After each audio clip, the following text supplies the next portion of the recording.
Hello, humans, and welcome to another episode of the Cartridge and Disc Podcast. Another beautiful day in the Bay today. This is your Gen X gamer here, and I wanted to talk to you about what is the driver for all this attention we pay to these companies, specifically in the retro space. You ever thought about it? You know, a lot of companies start off, and we get involved as fans, as supporters of these companies. You can specifically think about companies, let's say like Arcade 1-Up, Atari, Polymega, of course, Intellivision. And when they first start up and they come up with these ideas, the first ones up to bat are usually the serious retro gamers. And the ones, you know, like me, that have been collecting for years and years and years, right? I've been playing video games for decades. And I think most of us, whether you're YouTubers or commenters or what have you, in the beginning, I'm not talking about later on, but in the beginning, we're out there because we want to see these companies get it right.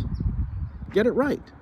Eventually, you know, they get popular and you have a much wider audience, and you have people that come in it for, you know, just to get noticed, for the drama, for whatever happens on the side. But in the very beginning, when we start getting into the specifics of any project, of course you're going to have your genuine detractors that come out of, you know, just very good observations of what a company might be doing wrong. They're not detractors just because they want attention. They're not detractors because they want to get views. They're detractors because they care about the video games. They actually care about the art. They care about the games themselves, and they want companies to get it right. And that really is the driver. We just want to see these people get it right. And they don't.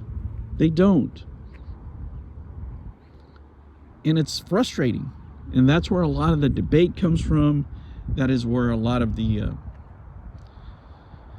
would I say, more spirit discussions come from. And eventually it boils over when these companies do not perform, and it actually becomes, you know, more dramatic and gets into the dramas and different things of what have you.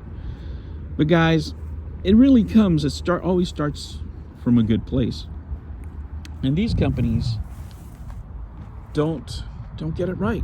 They don't get it right. I was watching a video, and I'll put a link down below. I'll give you an example. I was watching a video of this video game console that I had never heard of, that Abbas Lassiel turned me on to. And I was thinking, in television, all they had to do is this. Maybe a little bit better version of it. But all they had to do is recreate this. You know, think about it out there. You guys think about it out there, whether it comes to Intellivision or Atari. Okay, we don't want $150 cartridges from Atari. No, we just want, you know, even if they charge us $70 for the cartridge, we'd be okay with it. And just give us a little bit better versions of what used to be. We'd like to see that. We really like to see that. Why the price point is so high, I don't know. You know, because they still sell out, right?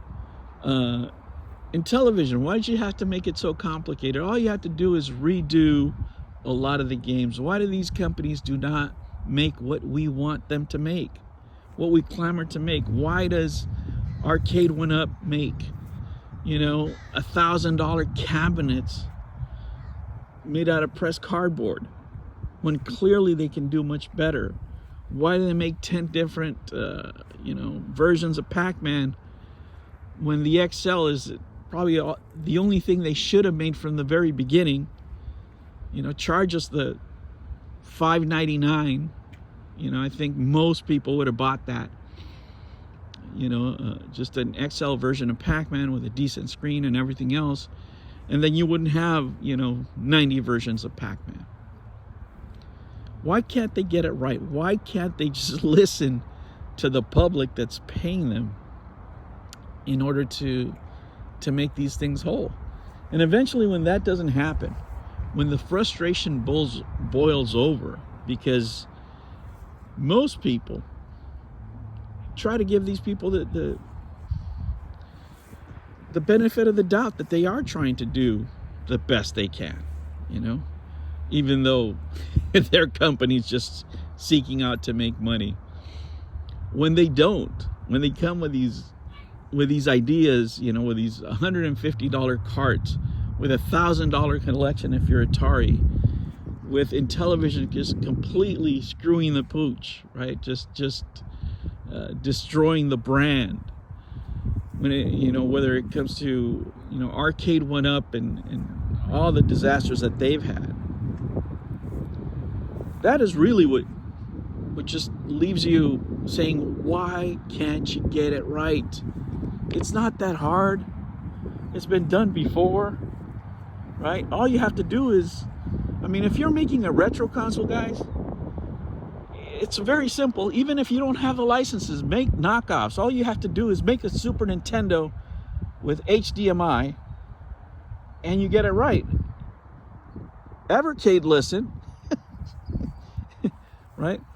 They're not perfect, but they're the closest thing to listening to the actual consumer that we have so far. And of course, you know, there's the purists out there. Oh, we don't like, you know, I only want original cartridges. I'm just buying ROMs. I'm just buying this and that and the other. It's true. Right? I'm not going to say it's not true. You're just buying flash games, but it's what the consumer wants. We know this. We know it's not the real thing, right? But it's the closest thing to the real thing that we're going to get. If you don't want to spend, you know, $5,000 on putting a collection together, whether it's Sega or Nintendo, and all you want is cartridges with a little manual, and you want that physical media, and you want that case, well, there you go. Because what's the other option? Make it yourself? You could. I actually thought about it. You know, making my own cases for the Saturn, just burning my own games, putting my own label on them, you know, but then all I'm going to have is extra work. I already have enough work. That's why the homebrew market is so important. You know, if there's anybody that listens to the customers, if there's anybody that has the pulse of the community, the closest thing you're going to find is a homebrew market, because they really, really make what gamers want to play. And at the end of the day, that's the one thing these guys can't do. They don't make things that people want to play enough. In Intellivision, all they had to do was recreate the Sam product.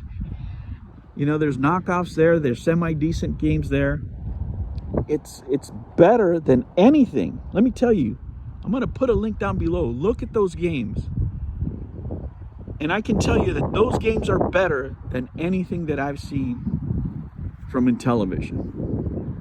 And it's just a sad state of mind that they couldn't do it with all that money. With all this money, these companies can't do what the customer wants. All right, guys, thank you so much for watching. I'll catch you on the next one. Take care.